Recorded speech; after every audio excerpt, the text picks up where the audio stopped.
Hola a todos y todas, bienvenidos a nuestro canal.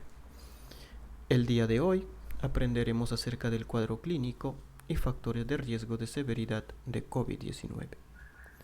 El cuadro clínico se refiere a ese conjunto de síntomas, de signos, de molestias que el paciente presenta cuando tiene COVID-19. Es importante saber del cuadro clínico 1 porque nos ayudará a sospechar precozmente de COVID. 2. Nos ayudará a confirmar el diagnóstico a través de una prueba confirmatoria. Y tercero, nos ayudará a tomar una conducta terapéutica oportuna. En cuanto a los factores de riesgo, estas se definen como aquellas condiciones que cada paciente tiene y que lo predispone a desarrollar COVID severo, COVID crítico, ¿no? Incluso llevarlo a la muerte. Entonces hoy día también aprenderemos a reconocer esos factores que pueden complicar a nuestros pacientes. Antes de entrar en el tema en sí, queremos nosotros dejarles en claro este concepto que es muy importante que lo tengan en cuenta, ¿sí? Periodo de incubación. El periodo de incubación de una enfermedad se define como el tiempo, ¿sí?, que transcurre desde el momento de exposición al virus, es decir, desde el momento en el cual nos contagiamos del virus, hasta el momento que presentamos los primeros síntomas de la enfermedad. En caso de COVID-19, este tiempo puede ir desde 2 hasta 14 días. Sin embargo, la mayoría de los pacientes lo expresará al cuarto o quinto día de haberse contagiado del virus. Vamos a entenderlo mejor en esta diapositiva. Ven acá la flecha. Los números que observan son los números de días. El día 0 será el día en el cual el paciente o la paciente se expone al virus y adquiere el virus. Entonces, esa paciente tiene que estar atenta y observar la aparición de síntomas en el rango de 2 a 14 días. Ejemplo, si la paciente se expuso, ¿no?, y resulta que después de 7 días de esa exposición empieza a presentar síntomas, pues el periodo de incubación será de 7 días. Si los síntomas se presentan al 10º día después de la exposición, su periodo de incubación será de 10 días. Entonces, en caso de COVID, ese periodo de incubación puede ser tan precoz como de 2 días o tan prolongado como 14 días. Pero hemos dicho que la mayoría de los pacientes presentará esos síntomas al cuarto o quinto día de haberse expuesto al virus, ¿no? Entonces ustedes se preguntarán, ¿no?, doctor, ¿de qué me sirve saber este concepto de periodo de incubación? Es muy útil. Por ejemplo, si yo sé que me expuse al virus, ¿no es cierto?, entonces consideraré eso mi día 0. Y estoy en la obligación de supervisar la aparición de síntomas los 14 días siguientes que se me vienen, ¿correcto? Entonces, si yo sé que ese periodo de incubación es de 14 días, entonces estaré atento todo este lapso de tiempo a cualquier síntoma que pueda aparecer. ¿Ya? Si al 7º día o al 9º día yo empiezo a tener alguna molestia, pues tengo que hacerme la prueba, ¿correcto?, para tener un diagnóstico precoz. Para eso es importante, ¿sí? La segunda razón es para responder a una pregunta que los pacientes nos hacen frecuentemente. Nosotros en el hospital a diario recibimos pacientes, ¿no?, que tienen síntomas, les hacemos la prueba y pues el resultado sale positivo y les decimos, ¿no?, señor, señora, su resultado ha salido positivo, usted tiene síntomas, por lo tanto tiene COVID-19. Y la pregunta que todos nos hacen es, doctor, ¿y dónde me he contagiado? Y la respuesta que nosotros damos es, señora, haga memoria qué actividades ha realizado usted los últimos 14 días. Y en efecto, los pacientes hacen memoria, recuerdan y nos dicen, sí, doctor, tiene razón, hace una semana tuve una reunión en casa celebrando ahí con algunos familiares, ¿no? El cumpleaños de mi madre, ¿no? O de algún familiar. Sí, doctor, tiene razón. Hace más o menos 10 días me olvidé mi mascarilla y bueno, viajé en un microbús, ¿no? Donde había mucha gente, ¿no? O tiene razón, doctor, más o menos hace 13 días o 14 días acudí, ¿no? A un almuerzo donde había mucha gente, a un restaurante donde había mucha gente. Correcto. Entonces, ahí está la respuesta. Para eso nos sirve. Es importante entonces saber este tiempo, ¿sí? Para estar vigilantes a la aparición de cualquier síntoma. Muy bien, ahora pasemos a hablar acerca de las manifestaciones clínicas de COVID, es decir, de esos síntomas, de esos signos, de esas molestias que el paciente presenta cuando tiene COVID-19. Como pueden ver en el cuadro, hay diversas manifestaciones, ¿no? Diversos síntomas. El COVID se puede manifestar a través de la tos, a través de fiebre, para este caso definido una temperatura mayor a 38 grados, para ello hay que tener un termómetro, ¿sí? Un termómetro de mercurio o digital, dolores musculares, que en términos técnicos se denomina mialgia, dolor de cabeza, que técnicamente se llama cefalea, sensación de falta de aire o disnea, dolor de garganta u odinofagia. Pacientes pueden cursar con diarreas, con náuseas, con vómitos, pueden cursar con pérdida del olfato, ¿no? Se denomina anosmia. Y o alteración del gusto, ¿no? Eso se denomina disgeusia, ¿no? Los pacientes pueden cursar con dolor abdominal, con rinorrea, es decir, con mocos, ¿no? Acompañado de congestión nasal. Entonces, como pueden ver, los síntomas son diversos. No necesariamente los pacientes van a tener todos estos síntomas, ¿no? Hay pacientes que solo tienen, por ejemplo, fiebre y tos, y de repente días posteriores empieza a agregarse falta de aire, ¿no? Sensación de falta de aire. Hay pacientes que solo cursan con diarreas, con náuseas, ¿no? Y quizás a veces un poco de fiebre, ¿no? Y el resto de los síntomas no lo manifiestan. Es más, hay algunos pacientes que solo vienen al hospital refiriendo pérdida del olfato, es decir, anosmia o alteración del gusto, ¿no? O sea, disgeusia. Se le hace la prueba y sale positivo. Entonces, no necesariamente, ¿sí? El paciente tiene que expresar todos los síntomas, puede expresar algunos. ¿Hay un orden que sigue los síntomas? No. ¿Correcto? No. Ya, un paciente, digamos, puede empezar con fiebre, ¿no? Luego se puede agregar diarreas, con náuseas, con vómitos, luego pérdida de olfato. Otros pacientes pueden empezar con tos, luego ya días posteriores empieza con fiebre, ¿no? A veces se acompaña de congestión nasal, de dolor de garganta, con un poco de mocos. Entonces, no hay un orden. Como pueden ver, también estos síntomas no son específicos, ¿no?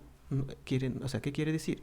Que, por ejemplo, si yo tengo tos, no significa pues que voy a decir que tengo COVID al 100%, ¿no? Hay muchas otras enfermedades que me pueden causar tos. Si yo tengo fiebre, si bien es cierto que puedo sospechar de que tenga COVID, pero no necesariamente es COVID, ¿no? Hay muchas enfermedades, muchas infecciones gastrointestinales, urinarios, respiratorios que me pueden causar COVID. Dolor muscular igual, dolor de cabeza igual, ¿no? La misma ansiedad, la tensión, los pacientes hipertensos que no están controlados pueden tener dolor de cabeza y no necesariamente significar COVID, ¿no? Entonces, no hay un síntoma que con 100% de seguridad nos digan esto es COVID. Sin embargo, dentro de este grupo hay 3 síntomas que con casi seguridad o certeza nos pueden decir que tenemos COVID. Uno de ellos, y lo más importante, si bien es cierto es poco frecuente, pero si un paciente un día amanece, ¿no? Y nos dice, ¿saben qué? He perdido el olfato, es decir, no huelo nada, ¿no? O sea, nada de nada. Eso se llama anosmia. Este paciente es altamente sospechoso de tener COVID. Y esta pérdida del olfato, por lo general, se acompaña con alteración del gusto, ¿sí? Es decir, con disgeusia. Es decir, el paciente no siente sabores. ¿ya? Y generalmente los pacientes nos dicen, ¿sabe qué, doctor? Lo único que siento es lo dulce y lo salado. Otros sabores no lo siento. Entonces, esta manifestación es casi definitoria de COVID en el contexto de pandemia en que estamos viviendo. ¿Correcto? El otro síntoma que nos puede indicar casi con seguridad COVID es la sensación de falta de aire. Un paciente por lo demás normal, si un día me dice, ¿saben qué?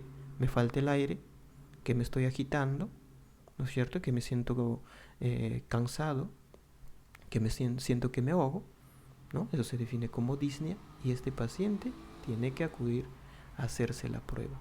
Entonces, hay que tener bien en cuenta todos estos síntomas, ¿correcto? Si yo presento uno, dos o más, ¿no es cierto?, de estos síntomas en un contexto de COVID que estamos viviendo, pues hay que descartar y hay que acudir a hacernos la prueba. En esta columna lo que ustedes pueden ver es la frecuencia con la cual se presentan estos síntomas. Por ejemplo, de todos los pacientes que tienen COVID, la mitad, ¿no?, el 50% cursa con tos, presenta tos. Un 43% de los pacientes cursa con fiebre, ¿no? Un 43%, ¿qué quiere decir? Que el resto, ¿no es cierto?, no cursa con fiebre necesariamente, ¿no? Entonces, y así pueden ver la frecuencia de presentación. Muy bien, entonces anoten, ¿sí? Anoten o impriman estas manifestaciones, estos signos, síntomas, y para que ustedes pues lo tengan presente y tomar una decisión lo más rápido posible, ¿no?, con el fin de diagnosticar lo más temprano posible. Muy bien, el siguiente tema de interés en este video era hablar acerca de los factores de riesgo de severidad, incluso de muerte, ¿no? Lo habíamos definido como esas condiciones que tienen algunos pacientes que hace que puedan complicarse, ¿no? Entonces, uno de los factores importantes, correcto, que se ha visto en los pacientes COVID que se complican y que muchas veces fallecen es la edad avanzada. El solo hecho de ser adulto mayor, de ser abuelito, de ser abuelita, de tener edad mayor a 60, 65 años, es un factor para que este paciente se complique y probablemente pueda fallecer. Entonces la edad avanzada está relacionada a una mayor mortalidad, ¿correcto? Hay investigaciones que nos dicen, por ejemplo, el riesgo de morir en pacientes con 80 años o más son 20 veces más. Es importante, ¿no? Y en el Perú, de todos los pacientes que han fallecido de COVID, el 70% fueron mayores a 65 años, ¿no? ¿Qué quiere decir? Que, por ejemplo, de 100 pacientes COVID que han fallecido, 70 fueron mayores a 65 años. Entonces, este grupo etario es un grupo de alto riesgo para hacer complicaciones.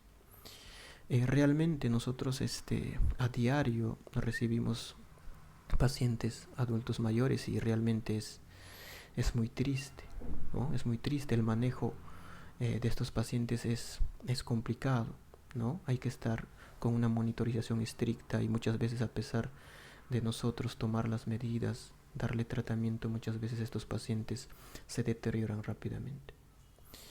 Un paciente adulto mayor, correcto, cuando llega al hospital, llega a un entorno diferente a su ambiente habitual, que era su casa. El solo hecho de estar en un ambiente extraño como el hospital y el saber que está enfermo y que se puede complicar, deteriora de manera importante su estado mental, ¿sí? La parte psicológica. Muchas veces estos pacientitos se deprimen, se ponen ansiosos, no pueden dormir por la preocupación, ¿correcto? Se desorientan, no saben dónde están. Muchas veces le preguntamos, ¿no?, ¿dónde estamos? ¿Qué día estamos? ¿No? ¿Cuál es tu apellido? Y se olvidan, es decir, se desorientan. Estos pacientes, al enfermarse, se postran, ¿sí? Postración quiere decir que no se mueven mucho ni en su camita, no se sientan ni se ponen de costado, simplemente duermen y duermen, o están ahí que lloran y están deprimidos, ¿correcto? Y esa postración hace que estos pacientitos estén largo tiempo ahí en el hospital y se formen úlceras por presión en sus taloncitos, en las nalgas, en la región sacra, y eso muchas veces se puede infectar y eso es un foco infeccioso adicional que se suma a las complicaciones. Estos pacientitos, al postrarse, al no movilizarse mucho, acumulan mucosidad en sus vías respiratorias, y al tener esta mucosidad acumulada en sus vías respiratorias los hace propenso a tener infecciones bacterianas pulmonares, es decir, una infección adicional al COVID, ¿no? Entonces hacen neumonía intrahospitalaria y eso es otro punto de infección, otro foco infeccioso que conlleva que estos pacientes se compliquen. Muchos pacientitos adultos mayores ingresan y en cuestión de horas o días están necesitando ser intubados, están necesitando ventilador mecánico y pasar a unidad de cuidados intensivos. Entonces, realmente el manejo de estos pacientes es muy delicado, ¿correcto? Y hay que recordar que prácticamente la totalidad de los pacientes adultos mayores ya tienen alguna enfermedad de fondo, ¿no? Muchos son hipertensos, muchos son diabéticos, ¿no? Muchos tienen alguna enfermedad pulmonar o alguna patología neoplásica, es decir, cáncer, ¿no? Entonces, todas esas enfermedades que él antes del COVID lo tenía más o menos controlado, cuando le da COVID se descompensa. Entonces, toda esta descompensación hace que el paciente se complique rápidamente. Entonces, hay que tener en cuenta todo esto para protegerlos al máximo, ¿correcto? Hay que cuidarlos. Hay que retribuirlos lo que ellos hicieron cuando nosotros éramos más pequeños. Muy bien. Pueden ver acá los dibujos. Realmente es triste ver a ellos ahí hospitalizados. Pueden ver este dibujo. Si bien es cierto, es una caricatura, ¿no? Pero tiene un mensaje muy importante, ¿no? De repente un día a usted se le ocurrió la genial idea de visitar a tu abuela o a tu abuelo o a tu mamá que está guardando ahí aislamiento muy conscientemente, pero decidiste un día pues visitarla llevando regalitos, hacer que vea a sus nietos, ¿no? Si bien pudo haber sido una decisión con la mejor intención, ¿no es cierto? Pero el riesgo, correcto, de llevar virus que causa COVID a su casa es latente, ¿no? Entonces no solo le llevas regalitos, no solo le llevas el saludo de tus nietos, también le llevas el virus, la muerte. Entonces es importante, muy bien, es importante tener en cuenta esto. El siguiente factor de riesgo que puede complicar a los pacientes, ¿no? Aparte de la edad, son las comorbilidades, ¿no? Las comorbilidades son pues aquellas enfermedades que el paciente ya tiene de base, ¿no? Tiene de fondo. Por ejemplo, la hipertensión arterial, la diabetes, algunas enfermedades cardiovasculares hacen que los pacientes que tienen COVID pueden hacer que se compliquen, incluso fallecer. Pacientes que tienen enfermedad pulmonar crónica, por ejemplo, pacientes que tienen fibrosis pulmonar, pacientes que tienen bronquiectasias, pacientes que tienen enfermedades pulmonares obstructivas crónicas tienen mayor riesgo de complicación. Pacientes que tienen alguna enfermedad renal, ¿no? Insuficiencia renal, pacientes que están en diálisis, por ejemplo, pacientes que tienen enfermedades hepáticas como cirrosis, ¿no? Estos pacientes también tienen alto riesgo de complicarse y de fallecer. Pacientes que tienen cáncer, principalmente neoplasias hematológicas, es decir, cáncer de sangre, como leucemia, por ejemplo, cáncer de pulmón, ¿correcto? Entonces los pacientes que tienen tumores, que tienen cáncer, también son una población que se puede complicar fácilmente y fallecer. El otro factor de riesgo, y que lamentablemente es muy común, ¿no es cierto?, en estas épocas, en nuestro país y en realidad en todo el mundo, es la obesidad. El hecho de ser gorditos, gorditas, no significa que estemos bien, ¿correcto? Esta contextura, ¿no es cierto?, el de tener obesidad, es un factor de riesgo independiente para hacer COVID severo, para hacer COVID grave, crítico y muchas veces fallecer. Entonces, bueno, yo me veo, ¿no? Soy gordito, entonces, pero tengo que demostrarlo. Entonces, ¿cómo demuestro? ¿Cómo sé que soy obeso o que soy obesa, ¿no? Entonces, para ello, nosotros tenemos que calcular nuestro índice de masa corporal. Si nuestro índice de masa corporal nos sale mayor a 30, quiere decir que somos obesos, ¿no? Y por lo tanto tenemos mucho riesgo de complicarnos con COVID. Entonces, ¿cómo calculamos? Para ello lo único que necesitamos es nuestro peso y nuestra talla. Digamos que mi peso es 80 kilos y mi talla es 1.6 metros, ¿no? O 1.60 metros. Entonces, pues nos pesamos, nos tallamos y lo que hacemos es dividir 80, que es nuestro peso, entre 1.6, que es nuestra talla, ¿no? Entonces, si hacemos esa división, por ejemplo, nos saldrá 50. El segundo paso es ese resultado de 50, otra vez dividirlo entre mi talla, ¿correcto? O sea, dividir por segunda vez, ¿no? Por 1.6. Y ese resultado será mi índice de masa corporal. En este caso, si yo peso 80 kilos y mi talla es 1.6 metros, mi índice de masa corporal calculado será 31.2. Es mayor a 30. Por lo tanto, soy obeso, soy obesa. Y entonces tengo que cuidarme, ¿no es cierto?, del COVID, porque yo sé que si soy gordito y me da COVID, tengo alto riesgo de complicarme. Otro grupo de riesgo, las gestantes, ¿no? Los pacientes asmáticos, pacientes que son trasplantados de órganos. Hay pacientes que han recibido pues corazón, han recibido pulmón, hígado, ¿no? Han sido trasplantados. Pacientes que tienen infección por VIH, ¿no? O SIDA, ¿no? Pacientes que son usuarios de corticoterapia, ¿no? O sea, hay pacientes que toman medicamentos que crónicamente bajan sus defensas. Por ejemplo, los pacientes que trasplantados tienen que tomar medicamentos que bajen su defensa, corticoides, ¿correcto? Algunos pacientes que tienen enfermedades autoinmunes como lupus, como artritis reumatoide, enfermedad de Sjögren, etc.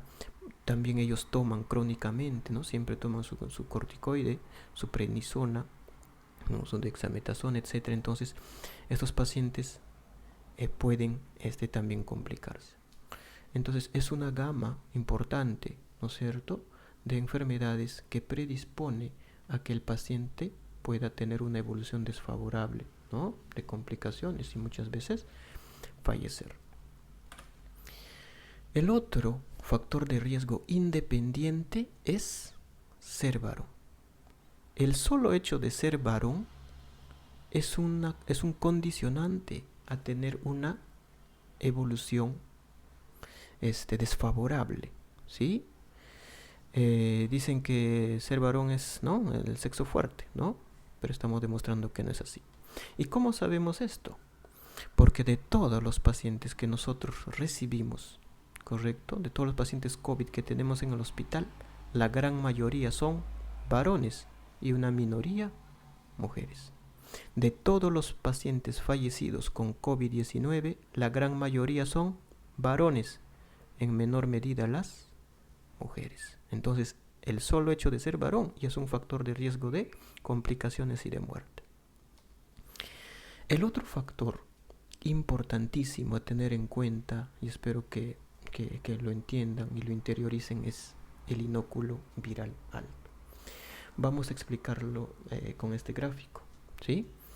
Esta paciente es una paciente que tiene COVID, ¿no? Sale a la calle sin mascarilla, ¿no? Y de repente en la calle se encuentra con un par de amigas, que una de ellas usa mascarilla y la otra ha decidido no usar mascarilla, ¿sí? Y empiezan a conversar, empiezan a reírse, ¿correcto? Entonces esta paciente que tiene COVID, pues al hablar, al reírse, al vociferar, va a esparcir el virus en el ambiente. Muy bien, yo les pregunto, ¿cuál de estas personas, la que usa mascarilla y la que no usa mascarilla, cuál de ellas ustedes creen que va a inhalar o se va a contagiar de mayor cantidad de virus? ¿Quién cree? ¿Ella absorberá gran cantidad de virus o será ella que no usa mascarilla? ¿No? Lógicamente, esta persona que no usa mascarilla, ¿no?, es la que va a inhalar y se va a contagiar y va a adquirir gran cantidad de virus. Esta paciente que usa mascarilla, sí, probablemente también se va a contagiar, pero por haber usado mascarilla lo hará con menor carga viral, con menor inóculo viral. En cambio, ella sí con gran cantidad de virus. Entonces, ambas van a ser COVID porque han adquirido la infección. Pero esta paciente que ha inhalado y se ha contagiado con gran cantidad de virus tiene alto riesgo de hacer enfermedad severa, tiene alto riesgo de hacer enfermedad crítica, tiene alto riesgo de fallecer. ¿No es cierto? ¿Por qué? Por el hecho de haber sido infectada por un inóculo viral alto. En cambio, esta paciente que usó mascarilla, si bien es cierto, se contagió de virus, como les había dicho, pero lo ha hecho con menor inóculo viral. Por lo tanto, esta paciente lo más probable es que haga un COVID leve, un COVID moderado, y el chance de que se complique es bajísimo. Entonces, he ahí la importancia del uso de mascarilla. Una de las razones por la cual hay que usar mascarilla. Muy bien, esto era lo que nosotros queríamos transmitir en esta oportunidad. Espero que se haya entendido. Si no fue así, vuelvan a ver el video, hagan sus anotaciones ahí, porque es importante tener en cuenta todos estos datos. Estas son nuestras referencias bibliográficas en la cual nos hemos basado, básicamente en 3, pero hay muchas otras más que hemos leído y hemos intentado resumir para ustedes. Comentarles un poco del grupo Doctor Infecto Group.